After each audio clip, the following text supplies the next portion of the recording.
يهده الله فلا مضل له ومن يضلله فلا هادي له ونشهد أن لا إله إلا الله وحده لا شريك له ونشهد أن سيدنا وسندنا ونبينا وكريمنا وشفيعنا وهادينا ومولانا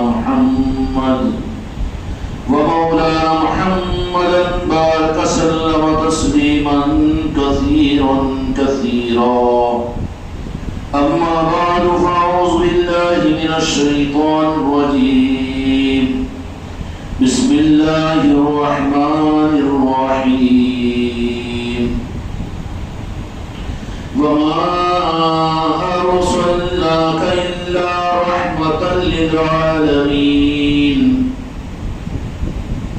وقال الله تبارك وتعالى ورفعنا لك ذكرك فإن مع العسر يسرا إن مع العسر يسرا فإذا فرغت فانصب وإلى ربك فارغب. وقال النبي صلى الله عليه وسلم من تشبه بقوم فهو منه أو كما قال عليه الصلاة والسلام. وقال تعالى في عزمته النبي الكريم العظيم في مقام النبي الكريم في شان حبيب إن الله وملائكته يصلون على النبي يا أيها الذين آمنوا صلوا عليه وسلموا تسليما. اللهم صل على محمد وعلى آل محمد كما صليت على إبراهيم وعلى آل إبراهيم إنك حميد مجيد. صلاة وسلام عليك يا رسول الله صلاة وسلام عليك يا حبيب الله. محترم بزرگوں دوستو حاضرین و حاضرات، اللہ تبارک و تعالی اس محفل میلاد کے اس میلاد مبارک مصطفیٰ کے ربیع الاول کے مبارک مہینے کے گزرے ہوئے لمحات کی کمی کوتاہیوں کو اپنے کرم سے معاف فرما کر آنے والے دنیں اور بچے ہوئے زمانے کی صحیح قدردانی کی اللہ تعالی ہم کو اور تم کو توفیق عطا فرمائے. رب العالمین کو وہ بندے بڑے پسند ہے جو عاجزی اور انکساری کے ساتھ رب کی بارگاہ میں پیش ہوتے ہیں، بالمقابل اس کے وہ بندے کہ جن کو اپنی غلطیوں کا احساس نہ ہو، جس کو اپنی کمیوں کا احساس نہ ہو، بلکہ خلاصے کی صورت میں کہ جو اپنے آپ کو باکمال سمجھے. اللہ تبارک و تعالیٰ ان بندوں سے بڑے ناراض ہوتے ہیں. اللہ تبارک و تعالیٰ کی طرف سے تو اپنے محبوب کی امت کے لیے خدا کی طرف سے نوازشوں کے دروازے صرف ربیع الاول کے اندر میں نہیں، صرف رمضان المبارک کے اندر میں نہیں، بلکہ صرف تہجد کے وقت میں نہیں، صرف جمعہ کی ساعتوں کے وقت میں نہیں، بلکہ اللہ تبارک و تعالیٰ اپنے محبوب کی محبت اپنے محبوب کی امت کے لیے ان کی زندگی کے ہر لمحے کے اندر اپنی رحمتوں کے دروازے کو کھولتے ہیں، اور وہ رحمت کا دروازہ کھل کر ہم کو اور آپ کو ایمان والوں کو اپنے محبوب کی نسبت کے صدقے میں یہ آواز دیتا ہے کہ یہ لمحہ تمہاری سعادت مندی کا ہے، اور یہ لمحہ تمہارے لیے خوش نسبتی کا ہے، یہ لمحہ تمہارے لیے نورانیت کا ہے. بندہ اگر اس لمحے کی قدر کر کے اپنے محبوب کا احساس اپنے دل میں پیدا کرتا ہے، ایک سانس اگر محبوب کی محبت کے ساتھ میں لیتا ہے، اسی سانس کو میرے آقا کی یاد کے ساتھ چھوڑتا ہے، تو پھر اس کی وجہ سے اللہ تبارک و تعالیٰ کے پاس میں وہ بندہ سعید بندوں میں شامل ہوتا ہے. لیکن لمحوں کے اور دنوں کے اور ہفتوں کے اور مہینوں کے اور سالوں کا مقصد اور رخ بجائے اس کے وہ تغیر کی دنیا کو بناتا ہے کہ میں دنیا کو کیسے حاصل کر لوں، تو وہ نورانی لمحات پر ہونے والی روحانیت کی دستک جب اس سے یہ بے اعتنا اور غافل ہوتا ہے، تو پھر وہ لمحات اس کے لیے نحوست کی سند دے کر چلے جاتے ہیں. اللہ تبارک و تعالیٰ اپنے کرم سے ہم کو اور آپ کو اس حقیقت کے سمجھنے کی توفیق عطا فرمائے. قرآن مجید میں اللہ تبارک و تعالیٰ نے فرمائی اپنے محبوب کی عظمت کے اور میرے آقا کی رفعتوں اور بلندیوں کے بارے میں کہ وَرَفَعْنَا لَكَ ذِكْرَكَ کہ ہم نے اپنے محبوب کے نام کو بلند کیا ہے اور بلند کیا ہے اور کرتا رہے گا. خدا کا مشغلہ صرف یہ ہے کہ اللہ تبارک و تعالیٰ بھی کسی مشغلے میں اور اللہ تبارک و تعالیٰ بھی کسی عبادت میں اور اللہ تبارک و تعالیٰ بھی کسی کام میں اگر مشغول ہے تو قرآن و حدیث کی روشنی میں صرف ایک کام ملتا ہے، وہ یہ ہے کہ اپنے محبوب کی محبت میں اپنے محبوب کی یاد میں رب العالمین مشغول ہے.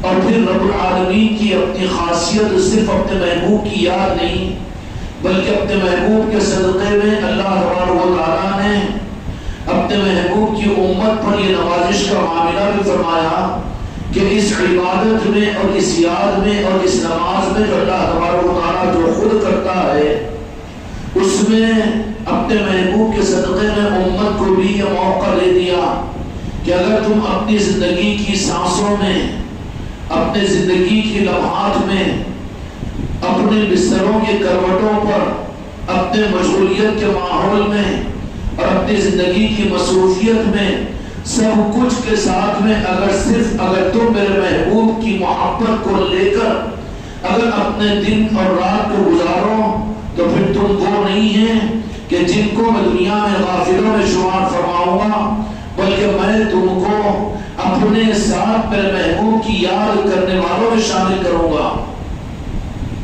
بندے کا معاملہ کدھر، رب کا معاملہ کدھر. کوئی عبادت ایسی عبادت نہیں ہے کہ جس عبادت کی وجہ سے اللہ کا یہ مقابل تو بن سکتا ہے لیکن اللہ تبارک و تعالیٰ اس کو اپنے ساتھ اپنی عبادت میں شریک نہیں کر سکتا. چاہے نماز پڑھے، قرآن پاک کی تلاوت کرے، جہاد کرے، جان کو قربان کر دے، چاہے پورے مال کو لٹا دے، سخاوت کے اعلیٰ درجے پر پہنچ جائے اور علم کے بڑے مقام پر پہنچ جائے، سب کچھ بھی ہو لیکن یہ اعمال بدلے کے ہیں. بالمقابل صرف ایک عمل ایسا ہے کہ جس میں اللہ تبارک و تعالیٰ نے یہ روح دے دیا کہ جس خوش نصیب بندے کو میں یہ عمل دے دیتا ہوں اس عمل کا بدلہ میں نہیں دیتا اس لیے کہ وہ عمل بدلے کے قابل نہیں ہے بلکہ وہ عمل ہے اس قابل کہ میں اس کو اپنی معیت ادا کر دیتا ہوں. اور وہ کون سا عمل ہے؟ وہ یاد مصطفیٰ ہے. وہ عمل یاد مصطفیٰ ہے، وہ عمل محبت مصطفیٰ ہے. اللہ تبارک و تعالی ہم کو اور آپ کو اس عمل کی حقیقت عطا فرما دے.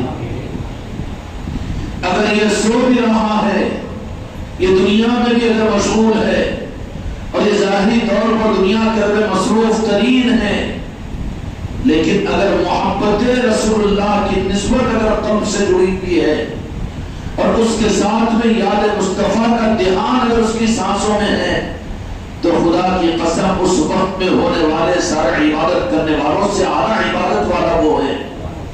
وہ رہے گا زمین پر اور وہ رہے گا اپنی مصروفیت میں لیکن اللہ تبارک و تعالیٰ یہ فرماتے ہیں کہ اس بندے کو تمہارے زمین والوں اپنے ساتھ میں بس سمجھو.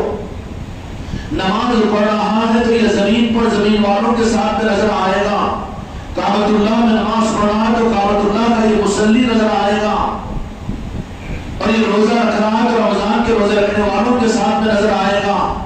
اور یہ اور کوئی اعلیٰ عمل اگر کرنا ہے تو عمل کرنے والوں کے ساتھ میں نظر آئے گا.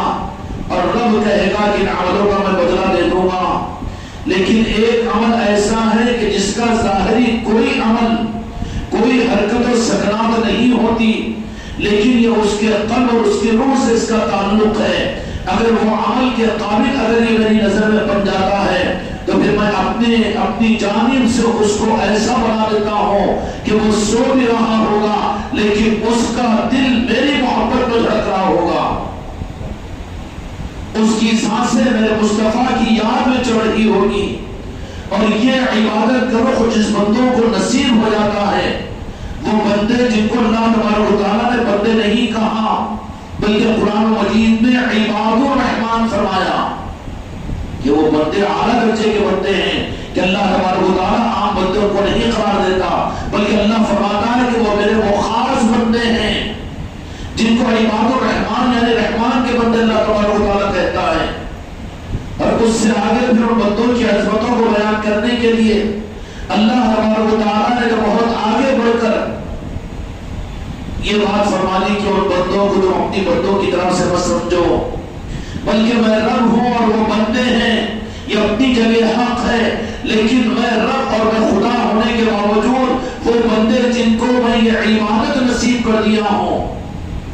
کون سی عبادت؟ ہماری نظروں میں نماز عبادت ہے، ذکر و اذکار عبادت ہے، ذکر کرنا عبادت ہے، قرآن کی تلاوت عبادت ہے، رمضان کے روزے رکھنا عبادت ہے. سب کچھ عبادتیں بے شک عبادتیں ہیں، لیکن وہ اللہ کی خاص عبادت جو اپنے عباد الرحمان کو اللہ تعالیٰ عطا فرماتا ہے، وہ سجدے اور رکوع والی نماز نہیں ہوتی، اور وہ زکوٰۃ پیسے خرچ کرنے والی زکوٰۃ نہیں ہوتی، اور وہ قربانی کا عمل جانوروں کی قربانی کرنے والا عمل نہیں ہوتا، بلکہ وہ خاص عبادت اللہ تبارک و تعالیٰ اس کے روح کے ساتھ اور اس کی سانسوں کے ساتھ جوڑ دیتے ہیں. اور وہ عبادت جس میں نہ رکوع ہے نہ سجدہ ہے، لیکن وہ عبادت کرنے والا عابد اللہ کی نگاہ میں عباد الرحمان ہے. وہ رہے گا بندوں میں، وہ رہے گا اپنے گھروں میں، وہ رہے گا اپنے بیوی بچوں میں، وہ رہے گا اپنے کاروبار میں، وہ رہے گا اپنی دنیا کے انسانوں کے ساتھ میں، لیکن رب اس کو بندے کو دیکھ کر مسکراتا رہے گا کہ یہ بندہ بندہ نہیں ہے، بلکہ اللہ نے یہ فرمایا کہ عباد الرحمان ہے. وہ رحمان کا بندہ کہ بندوں سے میں نے اوپر اٹھا لیا اس کو، رحمان کا بندہ ہے وہ. اور ان کی صفت اللہ تبارک و تعالیٰ نے قرآن مجید کے اندر بیان فرمائی. قرآن مجید میں ان کی تعریف فرمائی کہ وہ رہتے ہیں اپنی دنیا کے کاروبار میں، دنیا کی مصروفیتوں میں، لیکن ان کا اپنی دنیا کی مصروفیتوں میں رہنا انہیں اللہ کی یاد سے غافل نہیں کرتا، اور وہ اللہ سے غافل نہیں ہوتے، اور وہ اللہ کی نظر میں غافلوں میں شمار نہیں ہوتے. عام عبادتوں کے لیے خدا کی طرف سے شرائط ہے، لیکن اللہ کی جو خاص عبادت ہے، جو اپنے خاص بندوں کو اللہ تبارک و تعالیٰ عطا فرماتے ہیں. میرے بچوں، زندگی کی سانسیں باقی ہے، زندگی کی مہلت تمہارے لیے میرے لیے موجود ہے. نالے پاک مصطفیٰ کے صدقے میں یہ دولت اور یہ عبادت کا رب سے خدا سے لے سکتے ہو، اور اسی دولتوں کے لینے کی نیت کے ساتھ میں تمہارا محفل میلاد کے اندر میں شریک ہونا ہو. یہاں پر نہ نماز کی رکعتیں بتائی جائے گی، نہ زکوٰۃ کے قوانین بتائے جائیں گے. یہاں پر تو وہ عبادت کرو بتایا جائے گا جو عبادت اللہ تبارک و تعالیٰ اپنے بندوں کو، ان کو جن کو عطا کر دے، ان کو بندے کہنا پسند نہیں کرتے، بلکہ اللہ تعالیٰ خود ان کو عباد الرحمان کہتے ہیں. وہ کون سی عبادت ہے جس کے لیے وضو شرط نہیں، جس کے لیے غسل شرط نہیں، جس کے لیے مسجد شرط نہیں. عبادت کے لیے جو شرائط ہیں، لیکن وہ کون سی عبادت جس کو میں عرض کرنا چاہ رہا ہوں، وہ عبادت جو خود رب کرتا ہے، اور وہ رب کے ساتھ میں اللہ تبارک و تعالیٰ پھر اس عبادت میں شریک اپنے فرشتوں کو، نورانی مخلوق کو کرتے ہیں جو قضاء حاجت سے پاک ہے، وضو اور غسل سے پاک ہے. اور اس کے بعد پھر اللہ تبارک و تعالیٰ اپنے محبوب کے صدقے میں کہتے ہیں کہ میرے محبوب آپ پر ہم اتنے مہربان ہیں کہ آپ کی امت کو بھی لو، آپ اپنی امت کے لیے بڑے حریص ہیں، خوش ہو جائیے. ہم وہ عبادت اپنے اور اپنے فرشتوں کے لیے جو رکھے ہیں، اس میں آپ کے کلمہ پڑھنے والے امتیوں کو بھی شریک کر لیتے ہیں. بے شک مسجد کی صفوں میں نماز پڑھنے کی فضیلت اپنی جگہ ہے، اور حج کے زمانے میں حج کرنے کی فضیلت اپنی جگہ ہے، قرآن پاک کی تلاوت کرنے کی فضیلت بے شک اپنی جگہ ہے، ساری فضیلت اپنی جگہ. لیکن اس عمل کی فضیلت کا اندازہ ہم کیا کر سکیں گے کہ جو اللہ تبارک و تعالیٰ خود کرتا ہو اور اپنی نورانی مخلوق کو اس اپنے عبادت میں شامل کیا ہوا ہو، اور امت کے لیے اللہ تبارک و تعالیٰ اپنی مہربانی کی صورت میں فرما دیا کہ میرے محبوب تمہارے نام پاک کے صدقے میں اگر تمہارا کوئی امتی اگر اس عبادت میں میرے اور میرے فرشتوں کے ساتھ میں شریک ہونا چاہے، بندوں کے ساتھ کی عبادت کے بھی مقابل اللہ کے ساتھ کی عبادت کا شوق کس کے اندر میں نہیں ہے نہیں ہے سب کے اندر میں۔ امام حرم کے ساتھ میں نماز ہو جائے سعادت سمجھیں گے، پیر کے پیچھے نماز پڑھ لے اپنے لیے بڑی چیز سمجھیں گے، بڑے علامہ اور عالم اور مولانا مفتی صاحب کے پیچھے نماز پڑھے تو اچھی نماز سمجھ لیں گے، سمجھیں گے۔ کسی ولی کامل کے پیچھے نماز پڑھ لے تو بہت اعلیٰ درجے کی نماز سمجھیں گے۔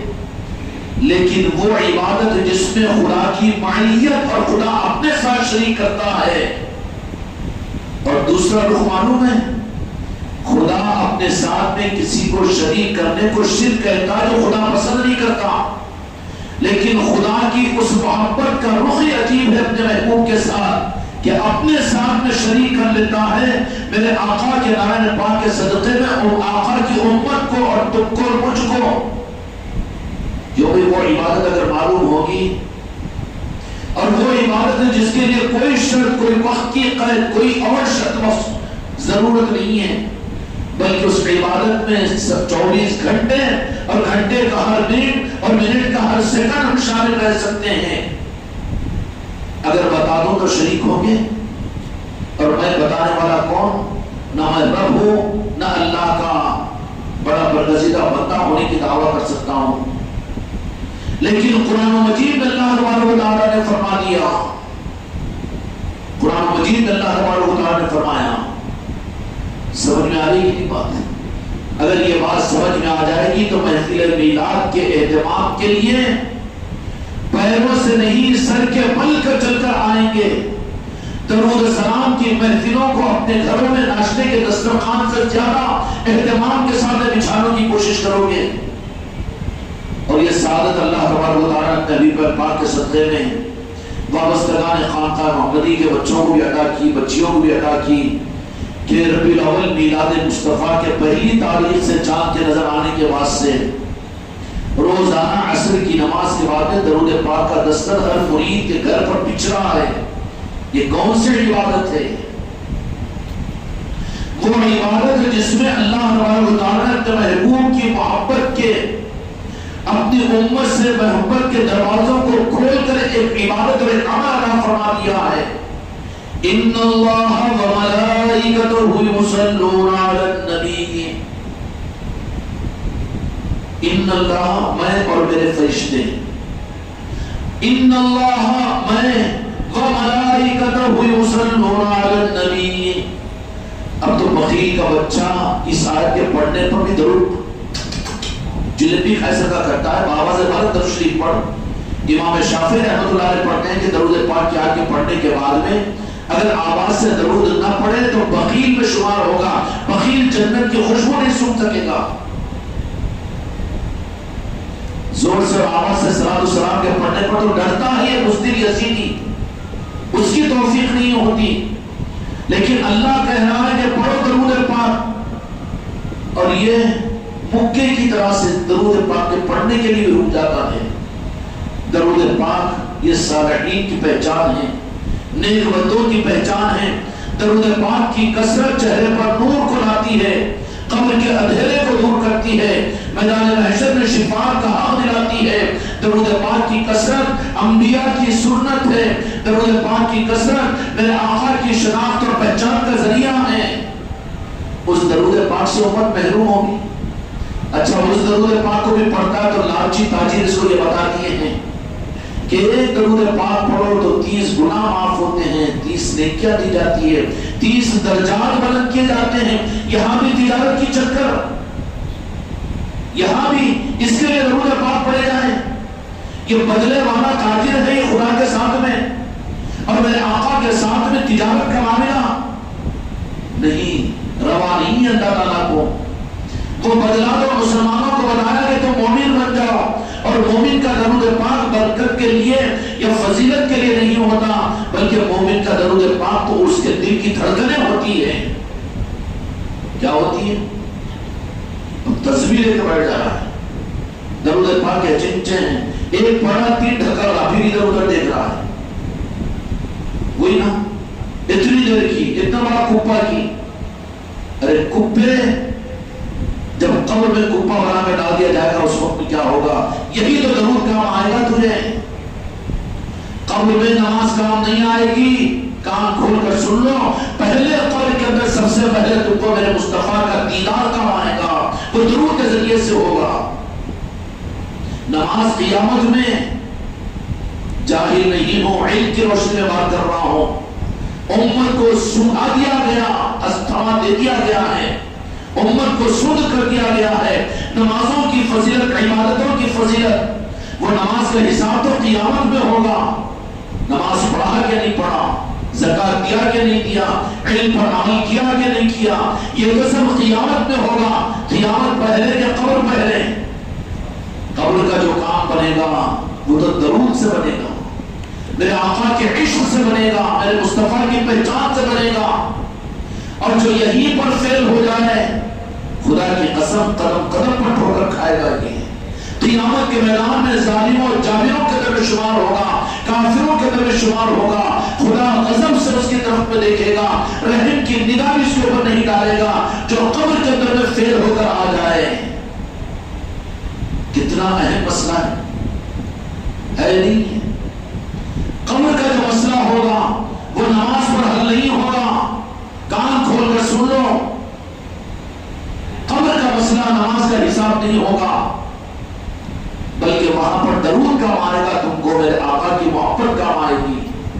كنت تقول في هذا الرجل محمد صلی اللہ علیہ وسلم، بخاری شریف کی حدیث ہے، بخاری شریف کی جو قرآن کے بعد میں سب سے زیادہ مستند حدیث کی کتاب ہے۔ ایک ہی سوال ہے اس میں کہ ذات بابرکت کے بارے میں، جو نورانی چہرے والی شخصیت، جن کی نسبت، جن کے نارین پاک کی نسبت تم کو اس دنیا میں ملی تھی، جب ان کو تم اس ذات مصطفیٰ کو پہچانتے ہو کہ نہیں پہچانتے ہو، ان کی نکیر کا اشارہ کرنا ہوگا۔ وہاں پر جہاں کے مالک میرے آقا محمد رسول اللہ صلی اللہ علیہ وسلم کا چہرے پر ظاہر ہو جائے گا۔ جو دنیا میں میلاد کا اہتمام کیا ہوگا، درود پاک کی مجلسوں کی عظمتیں کیا ہوگا، دین کو یہ دنیا کے انسانوں کے لیے بیچا ہوا نہیں ہوگا، اپنے دین اور اپنے عقیدوں کو یہ مسلک اور جماعتوں کی ٹوٹی ہوئی اور بیکار کوڑیوں میں بیچا ہوا نہیں ہوگا، بلکہ اپنے محبوب کا کرنا پڑنے کی وجہ سے اپنے دلوں کی گہرائیوں سے میرے محبوب سے محبت کرنے والا ہوگا۔ آج تو مسلمان اپنا عقیدہ جماعت اور مسلکوں کو بھیج دیتا ہے کوڑیوں کے صدقے، اور وہ بھی کون سی؟ جو نہیں چلنے والی ہے۔ نہیں، ہم بھی برابر، ہم کو بھی اپنا سمجھو، ہم کو بھی کن کے اپنا سمجھانا چاہ رہا ہے؟ تو یہاں کے مالک میرے آقا نے علی الاعلاء کی بات ارشاد فرمائی، من تشبہ بقوم فہو منہم، جو جن کی مشابہت اختیار کرے گا قیامت میں انہی کے ساتھ محشر کیا جائے گا۔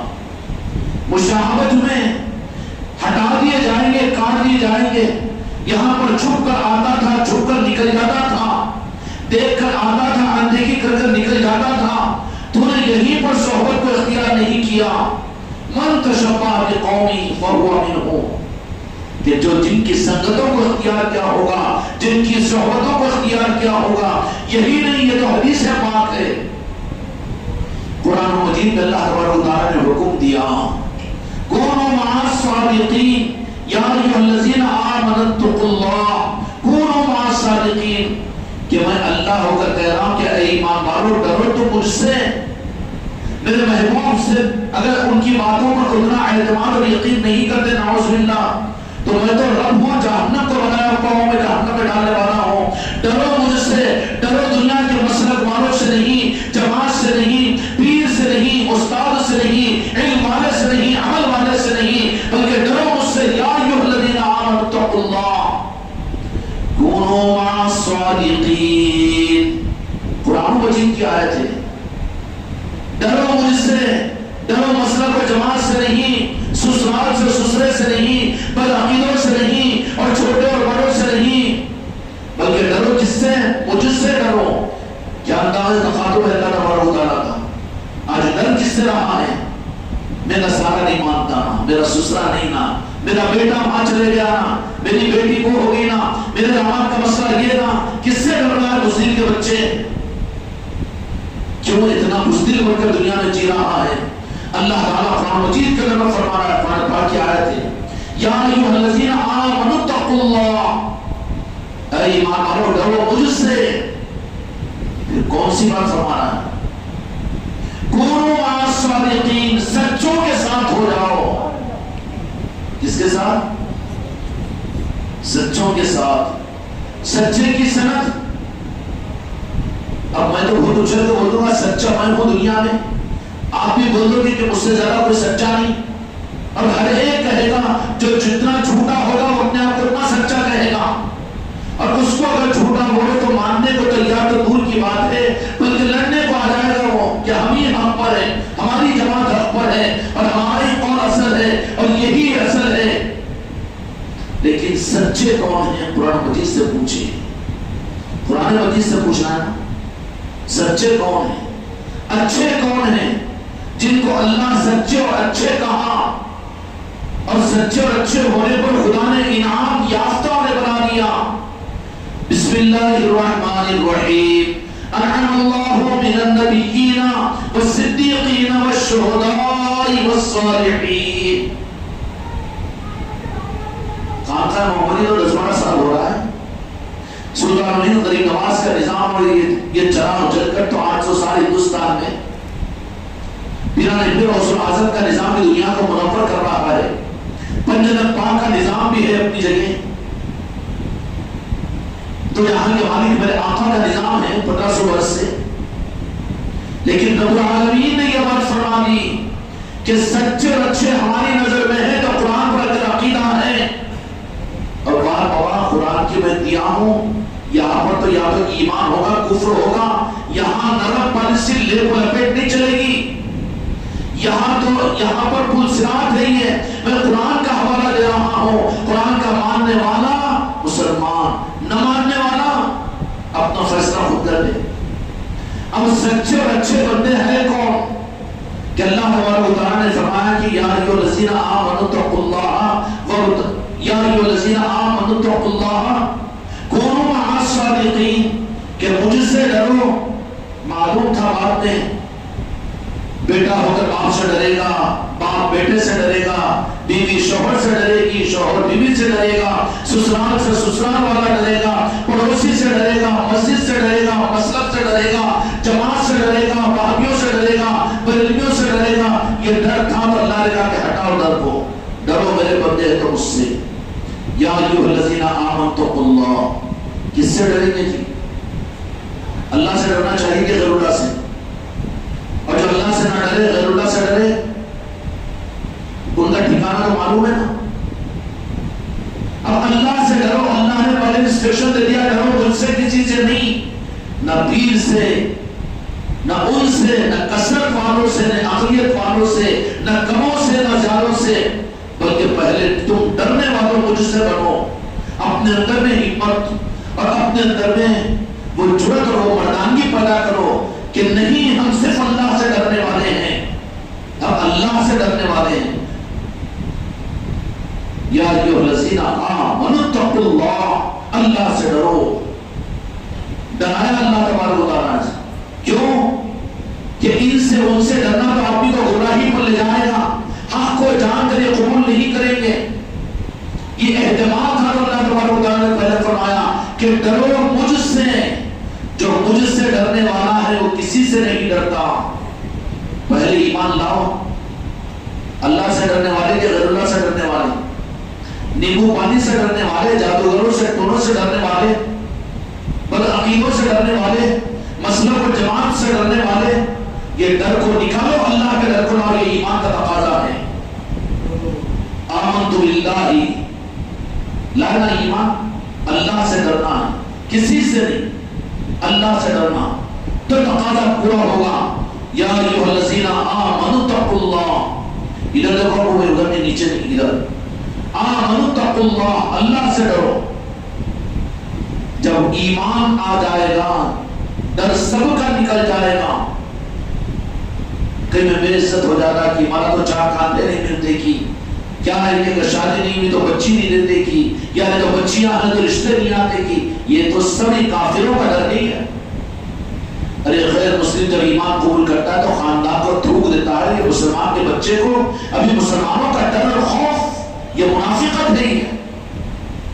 اللہ نے اسی لیے ڈر نکالا، اسی لیے ڈر نکالا، یا ایھا الذین آمنوا اتقوا اللہ۔ اس کے بعد میں اللہ تبارک و تعالیٰ نے فرمایا کہ جب تم ایمان لا چکے ہو، میرے بندے بن چکے ہو، کونوا مع الصادقین، کہ پھر اب میں کہتا ہوں کہ سچوں کے ساتھ ہو جاؤ۔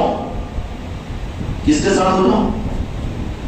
اب خانقاہ والا میں ہوں تو میں تو بولوں میری خانقاہ کے ساتھ ہو جاؤ، کوئی اور پیر ہے تو بولا میرے ساتھ میں ہو جاؤ، اور کوئی عالم صاحب ہے تو بولے ہماری جماعت کے ساتھ میں چلو، اور انہوں بولے ہماری مسلک کے ساتھ، ہمارے علامہ کے ساتھ، ہمارے مولانا کے ساتھ، ہمارے امام صاحب کے ساتھ، تو ہر ایک تو بولے گا نا جی، لیکن سب ہٹو بازو۔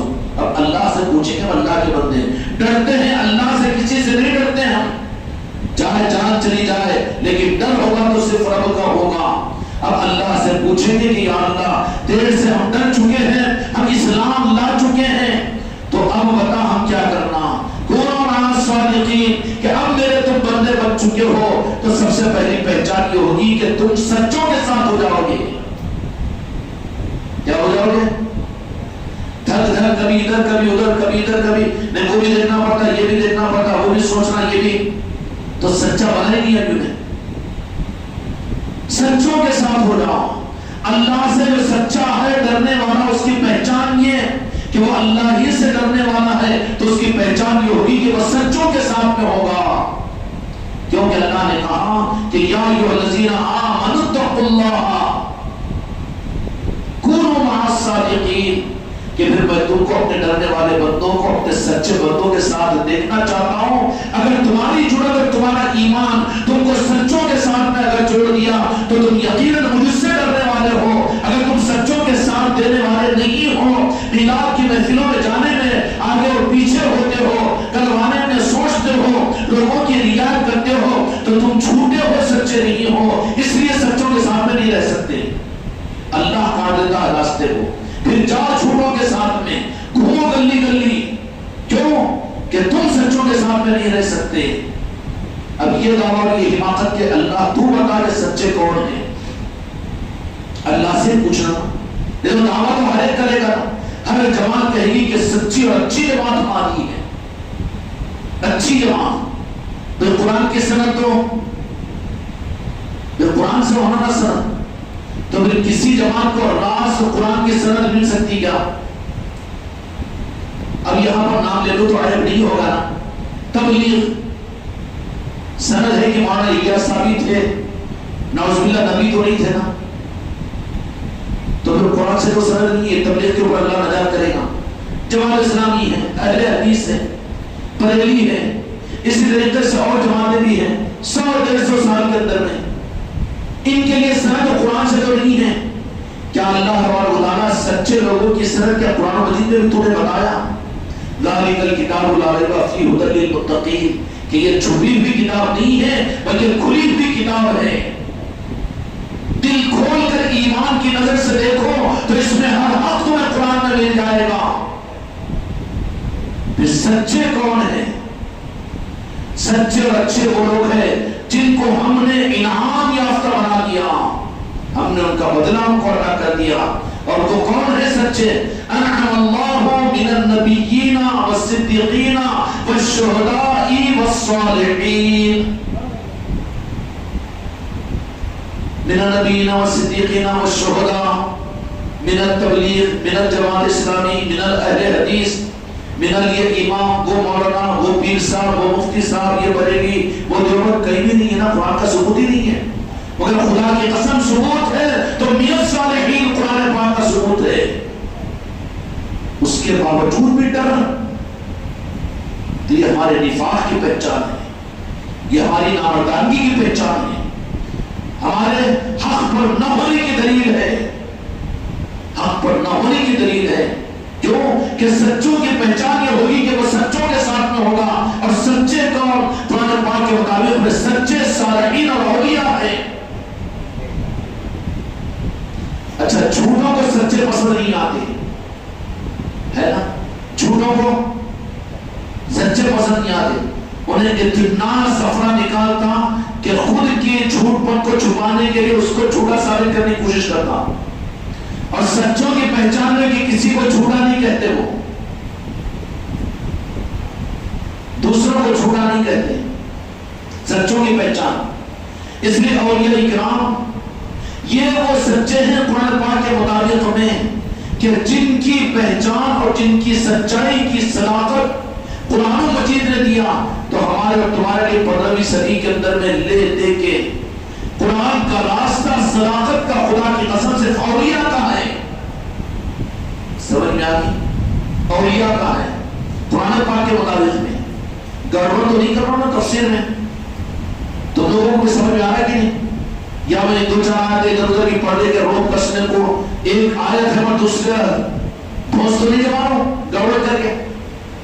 وہ جو ایک آیت پڑھ کر آدھی پڑھ کے دوسرا مطلب ہوتا ہے وہ بہت گڑبڑ کرتے کہ نہیں کرتے؟ ارے کیا قرآن پاک کی آیت پڑھے بابا، ایک بار بولا میں 4 آیت پڑھا انہیں، کہیں سے کہیں کسی کی ٹانگ کسی کی چوٹ کسی کا پر ملا کے مرغا بنا دیا کوڑ۔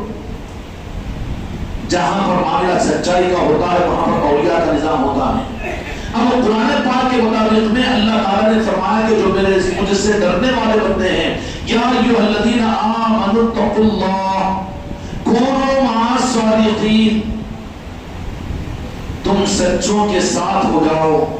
سچے کون ہیں؟ ہر ایک سچا بنے گا، سچا اپنے آپ کو ثابت کرے گا۔ قرآن کہتا ہے کہ سچے صرف میرے صالحین اور میرے اولیاء ہیں۔ اب اولیاء کا نظام اور اولیاء کا ساتھ کن کو ملا ہوا ہے؟ بہت سے اس میں اولیاء کے ساتھ میں وہ غرض کے لیے، نیبو پانی کے لیے، منت و مرادوں کے لیے ساتھ ہوں گے، اور پھر اولیاء کے سچے ان کا ساتھ والے کون ہوں گے؟ جن کو اولیاء اپنی بارگاہ میں قبول کریں، اور ان اولیاء اکرام پھر ان کو قبول کرنے کے بعد اپنا وارث اور جانشین ان کو بنا دے۔ کن کو بنا دے؟ کیا پہچانے؟ کیا اوپر سے سند آئے گی یا کوئی خلافت کا سرٹیفکیٹ آئے گا؟ نہیں، ان کی پہچان یہ ہوگی کہ ان کے ذریعے سے اولیاء کا نظام دنیا میں زندہ ہوگا۔ کیا ہوگا؟ یہ چراغ سے چراغ جلتے چلے جائیں گے، نور کا سلسلہ ہے، نور سے نور نکلتا چلا جائے گا، نور خدا، نور مصطفیٰ، نور مصطفیٰ، نور اولیاء، نور اولیاء، نور پیر، اور وہ نور پیر نور مرید میں داخل ہوگا۔ یہ نور ہوگا تو نور سے آگے بھی دیکھے گا، اور پھر کرم ہوگا تو پیچھے بھی وہ بتا دیں گے۔ اور یہ حقیقتیں صرف اور صرف ولایت کے نظام میں، اولیاء کے نظام میں ہوتی ہے۔ تو یہ بات تو قرآن پاک سے ثابت ہو چکی کہ اللہ نے وہاں پر پہلے ہمت دلائی کہ ڈرو مت، کیونکہ ان نظاموں میں، اولیاء کے نظاموں میں ڈر پھونک نہیں چل سکتا۔ یہاں تو اللہ سے ڈرنے والا چلتا ہے، غیر اللہ سے کسی سے نہ ڈرے، نہ کالی چوڑی سے ڈرے، نہ پیلی بلی سے ڈرے، نہ جادوگر سے ڈرے، نہ شاہکار سے ڈرے، نہ حکومت سے ڈرے، نہ تخت و تاج سے ڈرے۔ ڈرے تو صرف یہ، نہ جہنم سے ڈرے، بلکہ ڈرے تو خدا کی ناراضگی سے ڈرے، میرے مصطفیٰ کی ناراضگی سے ڈرے۔ اور یہ ڈرے تو صرف رب کی ناراضگی سے ڈرے، نہ کسی سے ڈرے۔ تو ایسے خدا کے ڈرنے والے سچے بندوں کی پہچان یہ ہوگی کہ اللہ تبارک و تعالیٰ ان کو اپنے سچے بندے جو اولیاء ہیں، صالحین ہیں، ان کے ساتھ میں رکھ دے گا، اور خدا یہ کہہ دے گا کہ جو صالحین کے تھے وہی سچے بندے تھے۔ پہچان بھی کہ سچے بندوں کی۔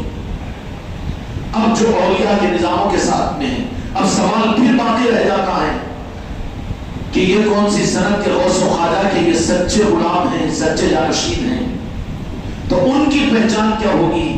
ان کی پہچان اولیاء اکرام وہ اپنے مقصد کے لیے، اپنی وراثت کے لیے انہیں قبول کریں گے۔ ان کا اٹھنا بیٹھنا، ان کا چلنا پھرنا، ان کی مجلسیں اور ان کی مصروفیتیں ان کے نظام کے لیے ہوگی۔ نام ان کا لے کر اپنی دکان چلانے والا نہیں ہوگا وہ، بلکہ ان کے نظاموں پر خود کو قربان کرنے والا ہوگا جو ان کے سچے وارثوں کی پہچان ہے۔ سلطان مجید خواجہ خواجہ خواجہ غریب نواز نے، آپ کے ہزاروں خلفاء تھے، اجی ناؤ میں بھی خلفاء رہے ہیں آپ کے، لیکن خلافت کا منصب، اپنی پہچان کا مرکز جو ہے بابا خود الدین بختیار کاکی رحمۃ اللہ علیہ کو، کس کو بنایا؟ بابا قطب مختار کاکی مہرولی شریف میں ہے، دہلی میں آستانہ بڑا منور ہے، تمنا پیدا کرو، جاؤ وہاں کی حاضری دو مرنے سے پہلے۔ قیامت کے میدان میں تم اگر ایک للچائی ہوئی نگاہ سے کوئی میری شفاعت کرے تو تم ایسے بنو کہ ادھر سے غوث اعظم کھڑے ہو جائے کہ ہم پہچانتے ہیں، ادھر سے غنی نواز کھڑے ہو جائے، ادھر سے مہرولی شریف والے کھڑے ہو جائے، ادھر سے صابر پاک کھڑے ہو جائیں، ایک طرف کو نظر ڈالے تو 10 ہمدرد پیدا ہو جائے، ایسے ہونا۔ اب ڈھونڈ رہا ہے کہیں کا بھلائی نہیں کسی کا، اللہ اللہ کرتے ہوئے تو اللہ تو پردے میں بیٹھے ڈھنڈا رہا ہے۔ ہاں قیامت کے میدان میں ادھر بھاگ رہا تو ادھر بھاگ رہا، ادھر جا رہا تو ادھر جا رہا، کوئی ہے نہیں سہارا، بغیر سہارے کے یتیم بن کر گیا ہے میدان قیامت میں، کوئی سہارا نہیں اور کوئی سر پر ہاتھ رکھنے والا نہیں۔ اگر کسی نہ کسی سلسلے سے اگر جڑا ہوا ہوگا تو پھر وہ سہاروں کی وجہ سے وہ سہارا مدینے کی چوکھٹ تک ملا ہوا ہوگا۔ ہزاروں مل جائیں گے سہارا، نہیں وہ ہمارا ہے، ہمارے سلسلے کا ہمارا ہے نا۔ راجہ شاہ ولی بھی کہہ دیں گے، تاج الاولیاء بھی کہہ دیں گے، صابر پاک بھی کہہ دیں گے، اور قطب الدین بختیار کاکی بھی فرما دیں گے، سلطان الدین بھی کہہ دیں گے، غوث الاعظم بھی کہہ دیں گے۔ یہ ہے صالحین اور صادقین والا نظام کہ جس کا حکم اللہ نے دیتا ہے کہ ان کے ساتھ میں ہو جاؤ، ان کے ساتھ میں ہو جاؤ، کیونکہ یہ نور والا نظام ہے، یہ نور منتقل کرتے ہیں۔ پیری مریدی کیا ہے؟ پیری مریدی اور ایمان کیا ہے؟ اسلام ہے، چلنے کا طریقہ ہے اسلام، لیکن ایمان نور ہے جو میرے مصطفیٰ راز اپنی محبت پر ہر ایمان والے کے دل میں اپنا نور عطا فرما دیتے ہیں۔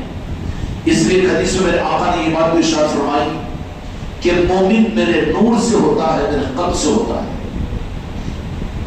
اور ایک بات بولوں، اور ایک بات بتا دوں، جو مومن بنتا ہے نا، تم میں خالی اوپے جبور کی چکروں میں، سفید کپڑے سفید صافے کی چکروں میں مت رہو، دھوکہ مت کھاؤ، پتہ نہیں کہ کل کی صبح ہوگی کہ نہیں ہوگی، اگلی سانس ملے گی کہ نہیں ملے گی، زندگی کا وقت اگر ضائع کر دیا تو آپ پچھتاتے رہو گے اور مرتے رہو گے اور کوئی سہارا دینے والا نہیں ہوگا۔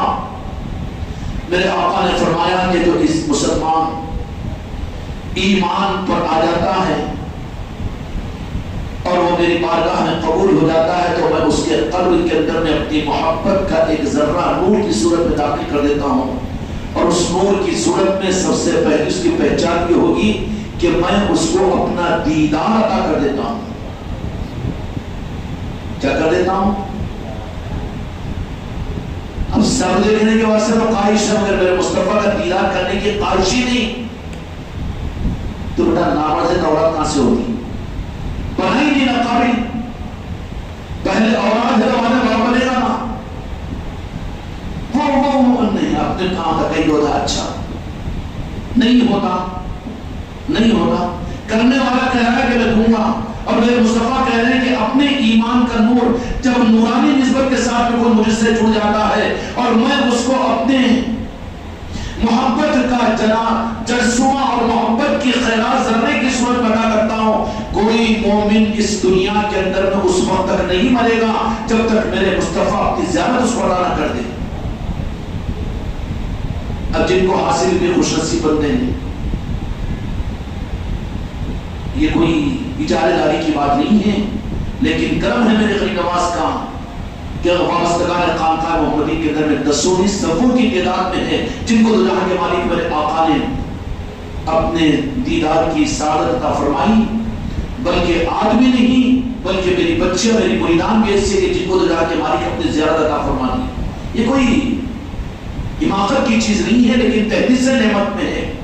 کیوں؟ اگر جھوٹی بات ہو رہا ہوں منبر کے بازو بیٹھ کر کہنے سے ڈروں گا نا کہ کافر ہو کر مروں گا، جب حق بات ہے تو کہنے میں کیوں چھپاؤں میں؟ حق کو ظاہر نہ کرنا بھی تو خیانت میں شمار ہوگا۔ اگر میرے آقا اس کے ایمان کو عطا کرنے کا ارادہ کر لے تو پھر دو جہاں کے مالک اپنے عشق اور اپنی محبت کا اپنی جان سے زیادہ وہ میرے آقا سے محبت کرنے کا وہ ایک ایمان کا ذرہ اس کے دل میں عطا کرتے ہیں۔ جب وہ ایمان کا ذرہ دل میں آتا ہے تو پھر دو جہاں کے مالک میرے آقا کا دیدار اس کو اپنی حیات میں عطا کر دیتے ہیں۔ اور کوئی روح ہے، کوئی مومن نہیں مرے گا جب تک میرے آقا اس کو زندگی میں اپنا دیدار عطا نہ کرے۔ مسلمان مر سکتا ہے، منافق مر سکتا ہے، میرے آقا کے حیات ظاہرہ میں سر کے آنکھوں سے دیکھنے والے اسلام قبول کرنے والے منافق تھے، لیکن ان کا میرے آقا کو دیکھنا کوئی کام نہیں آیا، اس لیے کہ دل ان کا اندھا تھا۔ اور یہاں پر دل میں جب میرے آقا کی سچی محبت آتی ہے تو میرے مصطفیٰ اپنے چاہنے والے اور اپنے سے محبت کرنے والے کو اپنے دیدار سے محروم نہیں کر سکتے۔ لوگ ہم بولتے ہیں کہ شیطان ڈراتے آتے خواب میں، جٹنی آتی، وہ آتے اور فلاں آتا اور فلاں آتا، تو کیا نعوذ باللہ نعوذ باللہ میرے آقا اپنے سے محبت کرنے والے سچے مومن کو اپنا دیدار عطا نہیں کریں گے؟ دیدار عطا بعد میں ہوتا ہے، پہلے خواہش پیدا ہوتی ہے۔ صحابہ سے فرمایا، مسلم شریف کی حدیث سے میرے آقا نے ارشاد فرمایا کہ تعجب والا ایمان کس کا ہے؟ تو کہا کہ انبیاء کا، تو کہا کہ انبیاء تو اللہ تبارک و تعالیٰ کے نظام غیبی کو دیکھتے ہیں۔ کہا کہ ہمارا، کہ تمہارے سامنے تو میں ہوں، تمہارا تعجب والا ایمان کیسے؟ فرشتوں کا، فرشتوں کے سامنے تو نظام کھلا ہوا ہے، وہ کیسے؟ پھر یا رسول اللہ تعجب والا کس کا ایمان؟ تو میرے زمانے کے بعد بہت بعد کے زمانے میں پیدا ہوں گے، آخر کے زمانے میں، لیکن وہ اپنی جان سے زیادہ مجھ سے محبت کریں گے اور وہ اپنا سب کچھ قربان کر کے ایک دیدار میرا کرنا ان کی دل کی تمنا ہوگی۔ وہ فرمایا کہ ان کا ایمان تعجب والا ایمان ہے، میرے آقا تعریف فرما رہے ہیں۔ تو جن کو یہ ایمان کا ذرہ حاصل ہو جائے تو پھر میرے مصطفیٰ کا دیدار اس کو یقین ہوگا۔ اور کیا صورت ہوگی، کس صورت کے اندر میں ہوگا؟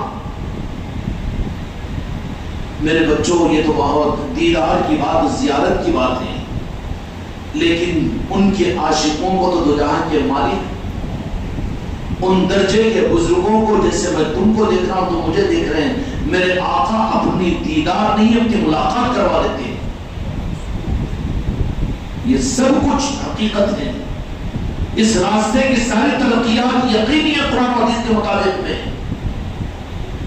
کیا کرتے ہیں کہ دیدار نہیں ملاقات بھی عطا فرما دیتے ہیں، کیونکہ میرے آقا کو کائنات میں کہیں جانے اور کسی کو خود کو بتانے سے کوئی روکنے والا تو ہے نہیں۔ رب نہیں روکتا تو سب کیا روکیں گے میرے آقا کو؟ یہ دیوبند والے بھی بولتے ہیں کہ موسری دور حدیث کے وہاں پر تو جا کے مالک آ کر وہاں پر اشارہ انگشت مبارک سے کیے، اسی پر یہ لوگ بخاری شریف پڑھانے کی جگہ کی بنیاد رکھے۔ جامع نظامیہ حیدرآباد کا ہے، وہاں پر بھی کوئی کے اوپر تو جہاں کے مالک کا آنا ثابت ہے، تو میرے آقا کو روکنے والا کون؟ وہ تو مالک ہے۔ اور پھر میرے آقا کی بات یہ ہے، آقا ہی آقا ہے، لیکن اپنے دل کو نورانی بناؤ۔ نور والے ہیں تو نور کی جگہ رہتے ہیں، نور والوں کو ہم اپنے ناپاک دل میں نہیں لا سکتے نا، اس لیے یہ نورانی مہینہ شروع ہو چکا ہے ربیع الاول کا، یہ ربیع المنور ہے، کائے کے لیے کہ جو اس کی صحیح قدر کرے گا، ربیع الاول کا چاند نکل کر ان کے دلوں میں نور کو پیدا کرے گا، اور نور والے کی آمد اور دنیا کی ظلمتوں کو ختم کرنے کے لیے اللہ نے اپنے محبوب کو اس مہینے میں دنیا میں نازل فرمایا، اور اس دنیا میں اللہ تبارک و تعالیٰ نے ظاہر کیا، اور وہ نور کا سلسلہ حضرت آدم علیہ السلام سے چلتا رہا۔ اور جن کو یہ نور ملتا ہے، کوئی یہ نہ کہے دھوکہ نہ کھائے، دھوکہ نہ دے، بھئی عشق رسول ہمارے اندر میں ہے، روزانہ ہم 500 مرتبہ درود پاک پڑھ لیتے ہیں، صلاۃ السلام ہم پڑھ لیتے ہیں، اور میلاد مصطفیٰ کی محفل ہم گھر میں فاتحہ دے لیتے ہیں، اور گھر میں ہم کھا لیتے ہیں، عید کر لیتے ہیں۔ یہ نہیں ہے، ان کی پہچان ہے نور والوں کی کہ نور چھپتا نہیں ہے بلکہ ظاہر ہوتا ہے۔ کیا ہوتا ہے؟ اور بالخصوص میرے آقا کا نور تو دنیا کو منور کرنے کے لیے رب نے بھیجا ہے، تو پھر دنیا منور کیسے ہوگی اگر یہ نور کو چھپا لیں؟ بہت سے یہ بھی دعویٰ کرتے ہیں کہ یہ کیا میلاد کی محفل ہے، اور یہ کیا خانقاہ محمدی کی نسبت پر اپنے گھروں میں محفل میلاد کرنا، اور یہ جلوس بھی نکالنا، اور اتنی بڑی محفل عید میلاد بھی کرنا، اور پورے لوگوں کو ہزاروں کلومیٹروں سے بلا لینا، یہ سب کیوں؟ یہ نورانی نظام ہے بابا، اور نور چھپانے کے لیے نہیں ہوتا، ظاہر کرنے کے لیے ہوتا ہے۔ فَأَمَّا بِنِعْمَتِ رَبِّكَ فَحَدِّثْ، اللہ تبارک و تعالیٰ قرآن مجید کے اندر فرماتے ہیں کہ تم کو میری نعمت اگر مل جائے تو تم اس کو ظاہر کرو، اور نور چھپتا نہیں ہے کہیں، اندھیرا چھپتا ہے، نور نہیں چھپتا۔ جب میرے آقا کا نور اللہ تبارک و تعالیٰ اگر کسی کو عطا کر دے تو وہ نور تو دنیا کو منور کرنے کے لیے ملتا ہے، وہ نور تو دنیا میں ظاہر ہی ہوگا. کیا ہوگا؟ ظاہر ہوگا، چھپائے سے بھی نہیں چھپے گا، بلکہ وہ تو ظاہر ہی ہوگا. اور کیسے ظاہر ہوگا؟ ہم تو آپ کے نام لے آپ کے امتی ہیں، میرے آقا ہم پر بڑے مہربان ہیں، لیکن آپ کے اوپر کے جدوں کے اندر بھی، آپ کے اوپر کے نسب کے اندر بھی دو جہاں کے مالک میرے آقا کا وہ جو نور تھا، نسب میں بھی وہ نور بھی ہر زمانے کے اندر میں چمکا ہے. آپ اوپر پڑھ چکے ہیں کہ نور محمدی سے حضرت آدم علیہ السلام بنے اور ان سے حضرت حوا بنی. ان دونوں سے جو اولاد پیدا ہوئی کس اولاد ہے؟ اولاد میں آدم سے دو جہاں کے مالک تک جتنے مشاہیر ہیں ان کا مفصل شجرہ اس کتاب کے آخر میں درج ہو رہا ہے، وہاں مطالعہ کیجیے. نور مبارک منتقل ہوتے ہوئے حضرت ہاشم تک پہنچا. یہ حضرت ہاشم کون ہے؟ ہمارے آقا دو جہاں کے مالک کے نسبی اعتبار سے پردادا ہے، اس لیے کہ بنی ہاشم ہے، پردادا ہے. حضرت کا نور مبارک حضرت ہاشم کی پیشانی میں چمکتا تھا. میرے آقا کا یہ نہیں کہہ رہا کہ ہم عاشق رسول ہیں مگر ہم اپنا کام کر لیتے، عید میلاد النبی بھی اپنے گھر میں ہم فاتحہ دے لیتے، ہم گھر کا گھر میں کر لیتے. نہیں، نور تو چمکتا ہے، دنیا کو چمکانا ہے. غریب نواز بھی نور مصطفیٰ لے کر آئے تو پورے ہندوستان کو چمکایا کہ نہیں چمکایا؟ اب یہ کون سا نور ملا تجھے کہ میرے آقا تجھ میں چھپا دیے؟ نہیں ہے نور وہاں پر. جس طرف حضرت ہاشم نکل جاتے ہر چیز آپ کو سجدہ کرتی. اور کس کو سجدہ کرتی؟ حضرت ہاشم. پاگل ہو گئے، نور مصطفیٰ کو سجدہ کرتی ہے پاگل. اب یہ اللہ تعالیٰ کی مرضی ہے. نور مصطفیٰ کو یہ انسان کیا چیز ہے، ناپاکوں کو سجدہ کرنے کا موقع نہیں ملتا. نور مصطفیٰ کو سب سے پہلے خدا نے نور مصطفیٰ کو سجدہ ملکوت سے کروایا. اس لیے جن میں نور مصطفیٰ ہوتا ہے نا، خلق ان کا سجدہ بھی کرتی، وہ سجدہ نہیں ہوتا، تعظیم مصطفیٰ ہوتی ہے. وہ اس پیر کی تعظیم اور اس پیر کا نہیں ہوتی قدم بوسی، بلکہ اصل میں وہ نور مصطفیٰ جو ہے اس کی تعظیم ہوتی ہے، ان کی قدم بوسی ہوتی ہے. وہ جس طرح حضرت ہاشم نکل جاتے ہر ایک چیز آپ کو سجدہ کرتی. اور سجدہ کس کا تھا؟ وہ جو نور خدا، جو نور مصطفیٰ کی صورت میں حضرت ہاشم سلام اللہ علیہ کے پاس پیشانی مبارک میں تھا. جدھر کو بھی نکالے جاتے ہیں اس طرف میں سجدہ کرتی تھی ہر مخلوق. تب یہ بھی شرکی عین ایمان ہے. تو جس طرف حضرت ہاشم نکل جاتے ہر ایک چیز آپ کو سجدہ کرتی تھی. کس کو؟ میرے آقا دو جہاں کے مالک کے پردادا تھے، کیونکہ نور مصطفیٰ کی پیشانی میں تھا. حضرت عبد المطلب میں نور مبارک کی برکات. یہ کون ہے؟ خواجہ ابو مطلب، میرے آقا کے دادا. یہ خواجہ ابو مطلب یہ آپ کے دادا ہیں. پھر وہ نور مطہر حضرت ہاشم سے منتقل ہوا خواجہ ابو مطلب کے اندر میں. حضرت خواجہ ابو مطلب کو وہ نور ملا. منتقل ہوتا ہے نور، کیا ہوتا ہے؟ منتقل ہوتا ہے. حضرت عبد المطلب کے جسم سے مشک کی خوشبو آتی تھی کہ نور بعض وقت چمکتا بھی ہے، مہکتا بھی ہے. سلطان الہند خواجہ خواجگان کا معاملہ یہی تھا کہ آپ اجمیر کی کسی گلی سے گزر جاتے تو تین دن تک اس گلی میں گلاب، کچے گلاب کی بو آتی تھی. اس لیے میرے آقا جی سلطان الہند کی بارگاہ میں صرف گلاب ہی کا پھول استعمال کیا جاتا ہے. ان اولیاء اکرام کی خصوصیات رہتی ہے. تین دن تک کچے گلاب کی بو آتی تھی. اور کوئی خدام اور کوئی زائرین اگر وہاں پر نہ ڈالے پھول بھی، لیکن خدا کی قسم وہ خوشبو جو پھولوں کی رہتی ہے نا، خواجہ جی کے اصل آستانے کے اوپر وہ جو خوشبو رہتی ہے وہ تو کچھ اور ہی معیار کی ہوتی ہے. سمجھ میں آئے گا؟ اور وہ خواجہ جی وہ خوشبو بھی سناتے اپنے چاہنے والوں کو. مست ہو جاتا ہوں میں وہاں آنکھیں نکل جاتی، اس کی سند ہو جاتا ہوں. وہ خوشبو جو اصلی خوشبو ہے سلطان الہند کی. تو یہاں پر حضرت خواجہ ابو مطلب کو جسم سے مشک کی خوشبو آتی تھی. اور نور محمدی حضرت عبد المطلب کی پیشانی سے چمکتا تھا. جب بھی قریش کو قید سالی ہوتی تو حضرت ابو مطلب کا ہاتھ پکڑ کر ان کو پہاڑ پر لے جاتے, ان کے طفیل سے خدا تعالیٰ سے دعا مانگتے, بارش ہو جاتی تھی. نور محمدی کی برکت سے قحط دور ہو جاتا. سمجھ میں جب ابرہہ اور اس کی فوج کعبے کے قریب پہنچی, فوج کے کچھ لوگ لوٹ مار شروع کر دیے. اس لوٹ میں حضرت خواجہ ابو مطلب کے بھی 400 اونٹ پکڑے گئے. حضرت ابو مطلب قریش کو لے کر ایک پہاڑ پر چڑھ گئے. جن میں نور ہوتا نا ان کو وہی سوجتی. قریش کو لے کر ایک پہاڑ پر چڑھ گئے, وہاں سے کعبہ شریف سامنے نظر آتا تھا. حضرت عبد المطلب کی پیشانی میں دو جہاں کے مالک کا جو نور تھا وہ مثل ہلال ہو کر پیشانی کے اوپر چمک رہا تھا. کیا ہو رہا تھا؟ پہاڑ پر جیسے کھڑے. ہمیشہ نہیں, جب وقت آتا ہے اس وقت میں چمکتا ہے وہ.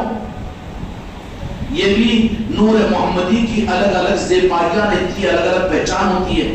ہمیشہ نہیں, اس وقت میں ضرورت ہوتی ہے نور مصطفیٰ کو اسی وقت میں ظاہر کیا جاتا ہے. ہمیشہ لے کے گھومنے کے لیے موقع نہیں ملتا. اولیاء سے جو کرامتیں ظاہر ہوتی ہے نا, وہ کرامتیں نور مصطفیٰ کی وجہ سے ہوتی ہے. خواجہ جی نے فرمایا انا ساگر کو بلا دو, وہ نور مصطفیٰ جو تجسس کر کے لا دیا. سمجھ میں آئی بات؟ شمالی شہر کی پیٹ پر سواری کر کے آئے, شہر دیکھا نظروں میں, وہ نور مصطفیٰ کا غلام بن گیا. اس لیے کہ ملکیت سرکار کی ہے. بیٹھ گئے, مست بیٹھ گئے. ان کو کیا گھوڑا سمجھے, انہوں کیوں نہیں سمجھتے؟ کیونکہ وہ نور مصطفیٰ ہوتا ہے. سمجھ میں آگئی؟ کرامتوں کی اصل چیز جو ہوتی ہے وہ نور مصطفیٰ. اور یہ نور مصطفیٰ سچے دل کے ساتھ میں جو میرے آقا کا عاشق بنے گا, اللہ تعالیٰ اپنے محبوب کے ذریعے سے اس کو وہ نور عطا کریں گے. اس پر کوئی علم, کوئی عمل, کوئی قابل شک نہیں ہے. یہاں پر تو دل کی صفائی اور میرے آقا کی یاد اور میرے آقا کی محبت میں رونا اور میرے آقا کی محبت کو دل میں پیدا کرنا ہے. سمجھ میں آئے؟ اس کے لیے کوئی کورس نہیں ہے یونیورسٹی کا, اس کے لیے کوئی مدرسہ نہیں ہے. اس کے لیے تو یہ یونیورسٹی ہے. اس کو کھولو, میرے مصطفیٰ کو بلاؤ. سمجھ میں آئے؟ یہ کیفیت دیکھ رہا کیا ہوا.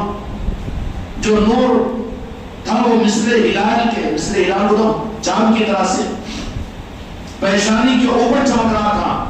ہمیشہ نہیں چمکتا تھا, جب ضرورت پڑی جب آتا ہے, ہمیشہ نہیں رہتا ہوں. اور اس نور مبارک کی شعاع کعبہ مکرمہ پر پڑ رہی تھی. یہ کیفیت دیکھ کر حضرت ابو مطلب نے فرمایا کہ اے قریش چلو کہ تم ہر طرح کے صدمات سے بچ گئے اور کعبے کا بھی جو کچھ بھی نہیں بگڑے گا. خواجہ ابو مطلب نے خود فرمایا کہ بے فکر ہو جاؤ, اس لیے کہ نور مصطفیٰ ظاہر ہو گیا. نور مصطفیٰ ظاہر ہو گیا, اب کوئی گھبرانے کی ضرورت نہیں. نسبت مصطفیٰ ساتھ ہے. دنیا کے امریکہ اور آسٹریلیا اور برطانیہ کو چیلنج کر دو, یہ بیچارے مسلک اور جماعتوں کا کیا بگاڑے گی ہماری, اگر وہ نسبت ساتھ میں ہے. خواجہ ابو مطلب نے مکے والوں سے کہا کہ نہیں, چونکہ نور مصطفیٰ آ چکا ہے, اب ہمارا محافظ, ہماری نسبت آ چکی ہے اور وہ نور جلوہ گر ہو چکا ہے, اب کوئی فکر کی بات نہیں. ہاتھیوں والے فوج سے گھبرانے کی ضرورت نہیں. دیکھ کر ابو مطلب نے فرمایا کہ اے قریش چلو کہ تم ہر طرح کے صدمات سے بچ چکے ہو. اعتماد کرنا نا اس نور کے اوپر بھی. نور مصطفیٰ کی صورت اس کو ملتا ہے اور کعبے کا بھی کچھ نہیں بگڑے گا. ضمانت دے دی. کیا دی ضمانت؟ کعبے کا بھی کچھ نہیں بگڑے گا, چلو بے فکر ہو جاؤ. خدا کی قسم یہ نور مبارک جب ایسا بن کر ظاہر ہوتا ہے جیسا کہ آپ پناہ ہیں, تو مجھ کو بارہا فتح نصیب ہوئی ہے. تو حضرت خواجہ ابو مطلب نے کیا فرمایا کہ فتح یقینی ہے, کچھ نہیں بگڑے گا, کعبہ بھی نہیں ڈھایا جائے گا, چونکہ یہ نور ظاہر ہو چکا ہے میرے مصطفیٰ کا. یہ سن کر قریش واپس ہو گئے, بے فکر بھی ہو گئے. میرے بھائی قسم کھا کر اپنے دل میں عقیدہ پیدا کرو. خواجہ ابو مطلب میرے مصطفیٰ کے نور کو پیشانی پہ جلوہ گر دیکھ کر مکے کے کفار و مشرکین کو مطمئن کیے تو وہ بے فکر ہو کر اپنی دنیا کے کاموں میں مشغول ہو گئے اور کہا کہ بالکل یقینی ہے ہماری فتح ہوگی, کعبے کو کوئی نقصان نہیں ہوگا. اے ہندوستان کے مسلمانوں, مدینے والوں نے اپنا ایک نور سلطان الہند کی صورت میں تمہیں یہاں اجمیر میں بھیجا ہے, ان کے رہتے ہوئے تم کیسے برباد ہو سکتے ہو, بشرطے کہ ان کے بن جاؤ. تمہاری مسجدوں کی نہیں, تمہاری نسلوں کی حفاظت ہوگی. مسائل اس لیے کہ اپنے نور کو بھیجنے کے بعد میں نور والوں کے نہیں بن سکے. یہ عقیدہ تو مکے کے ان کفاروں کا جو خواجہ ابو مطلب کی اس بات کے اوپر کیا, اس سے زیادہ بڑا عقیدہ ہے. یہ خواجہ جی نور کی صورت میں میرے مصطفیٰ کے ہندوستان پر آ جائے اور جو ان کا بن جائے، جو اپنے ایمان میں خواجہ جی کو داخل کر لے، خواجہ جی کی نسبت کو، اور اپنے شجرے میں ان کو داخل کر لے اور ان کا ممنوع و مشکور بن جائے کہ ہمارے باپ دادا کو کرنا پڑھایا تو وہ خواجہ جی نے پڑھایا، اگر نسبت خواجہ جی کی اگر حاصل ہو جائے، دنیا بھی محفوظ رہے گی، آخرت بھی محفوظ رہے گی۔ وہی نور خواجہ محمد علی نے کہا تو مکے والوں نے، کافروں مشرکوں نے یقین کر لیا، یہ کوئی ٹینشن کی بات نہیں، کعبے کی حفاظت ہوگی، اس لیے کہ نور مصطفیٰ پر اعتماد کیا۔ آج مسلمان خواجہ جی کے اس نور مصطفیٰ پر اعتماد نہیں کرتا، بلکہ زبان پلٹ کر بدتمیز بدعقیدہ یہ کہتا ہے کہ جانا شرک ہے۔ اللہ تعالیٰ انہیں ہدایت کی توفیق عطا فرمائے۔ کیا ہوگا ان کا، کیا ہوگا؟ اس لیے کونوا مع الصادقین، اپنی زندگی کی کروٹوں میں سچوں کے ساتھ میں رہو، چھوڑو صحبت و سنگت کو، چاہے تمہاری بیوی ہو کہ تمہاری اولاد ہو، کیا حق ادا کرو، لیکن اپنے روح کو بانٹو، اپنے ایمان و عقیدے کے لیے ان کی قربانیاں دو۔ نہیں، مل کے رہیں گے، مل کے رہیں گے، مل کر رہیں گے تو ٹی وی والے کے بازو رہنے سے ٹی وی تو ہوگی تجھے۔ حضرت خواجہ محمد علی کے کہنے پر سارے مکہ مکرمہ کے سارے لوگ واپس ہو کر اپنے کام کاج میں لگ گئے۔ ابراہیم بولا کہ ایسی کیسی چکر ہے کہ ہم تو کعبے کو اٹھانے کے لیے، مکے کو برباد کرنے کے لیے آئے، اور یہ مکے کو چھوڑ دیے اور کعبے کو، اور ان کو کوئی ٹینشن نہیں، بے فکر ہو گئے، اس لیے کہ نور مصطفیٰ پر اعتماد تھا۔ ظاہر ہونے سے پہلے خواجہ مطلب کے اسلوب کو دیکھ کر مکے کے کافروں اور سرداروں نے اتنا اعتماد کیا تو خدا نے ابراہیم کے فوج سے مکے کے اور کعبے کی حفاظت کی۔ اگر یہ سلطان الہند پر اعتماد اگر یہ امت کر لیتی تو پھر بابری مسجد نہیں ٹوٹ سکتی تھی، ذلت امت کو نہیں مل سکتی تھی، پارلیمنٹوں میں ان کے مذہب کے خلاف میں قانون پاس نہیں ہو سکتے تھے۔ صرف اس لیے ہو رہا ہے کہ نور مصطفیٰ جو خواجہ جی کی صورت میں اجمیر میں ہے، اس پر ان کو اعتماد اور یقین نہیں ہے، ان بدعقیدوں نے ان کو گمراہ کر دیا ہے۔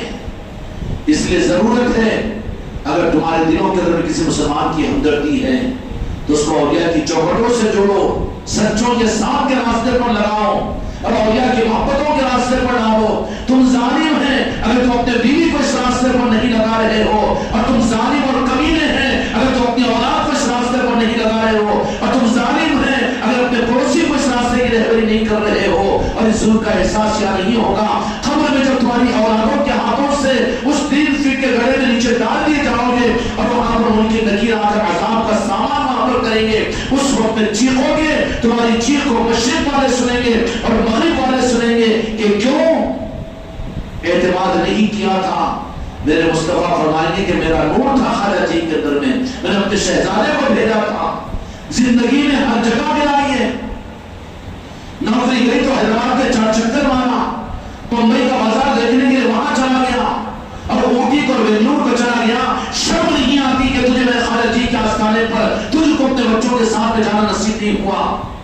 بڑی بدعقیدگی کی امتحان کی بات ہے میرے بچوں۔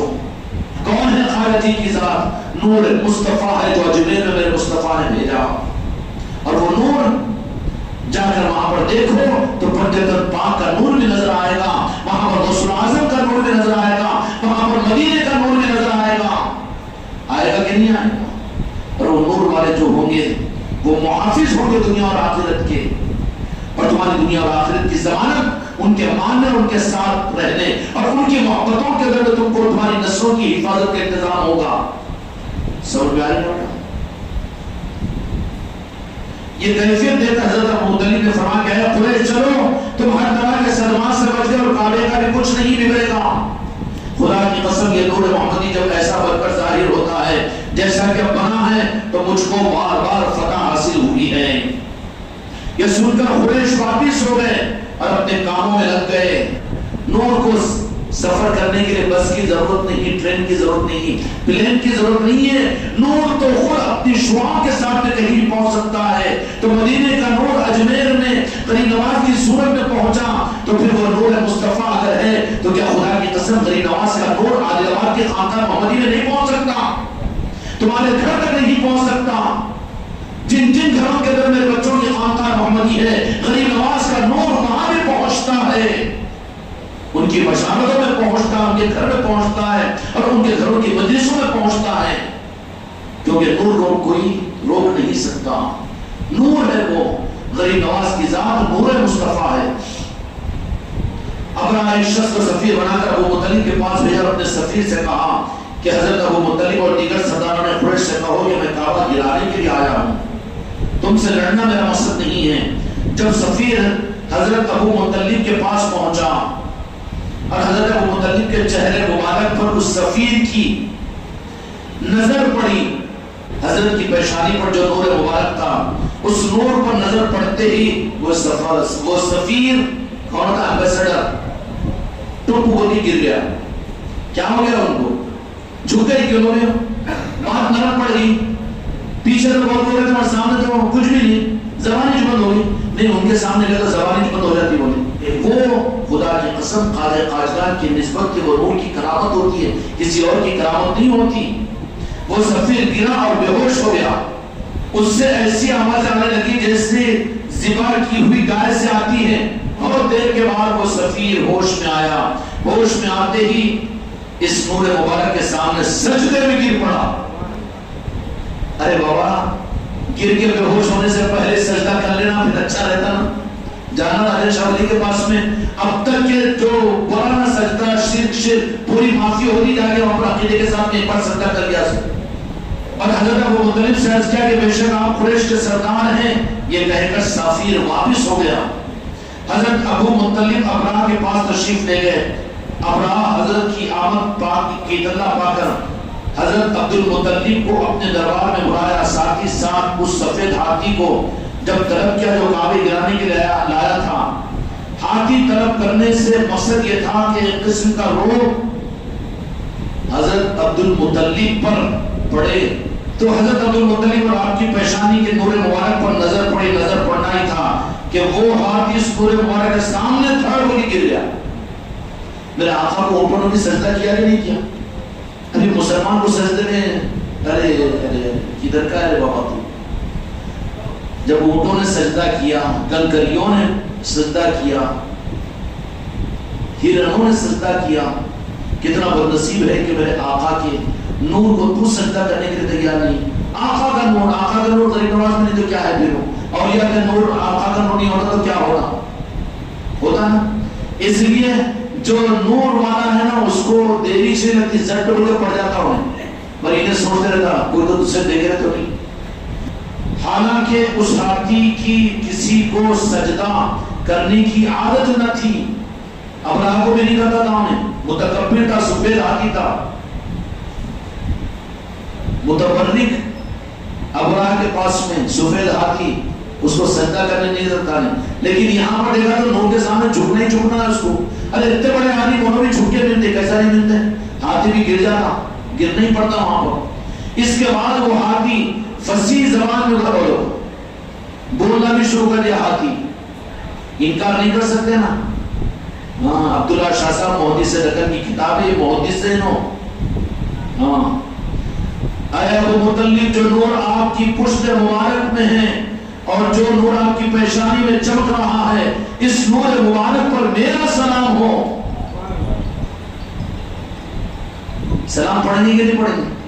ہاں، جب ابرہہ کا ہاتھی سلام پڑھا میرے مصطفیٰ کے نور پر، تو اب یہ مسلمان اگر مسجدوں میں سلام نہیں پڑھ رہا ہے تو پھر گانے گائیں گا کیا بھی؟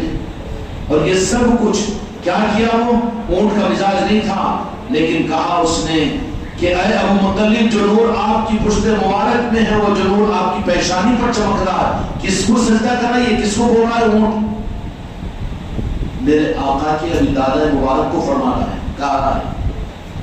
وہ اونٹ سے گئے گزرے نہ جب سلام کا انکار کر رہے تھے، اس اونٹ نے سلام کیا اور اس نور مبارک پر میرا سلام ہو. ابرہہ یہ کیفیت دیکھ کر تخت سے اتر گیا. اتر جاتا ہے کیسا اتر جاتا؟ اتر گیا. حضرت ابو مطلب کے ساتھ قریش پر بیٹھ گیا. ہاتھی اس کے سجدے کرنے. ابرہہ پر ایسا اثر ہوا کہ وہ حضرت ابو مطلب سے بے تعظیم و تکریم کے ساتھ سارے ابرہہ کے لشکر اور اس کے وزراء ملاقات کرنے لگے اور کہا آپ کی جو بھی حاجت ہو فرمائیے.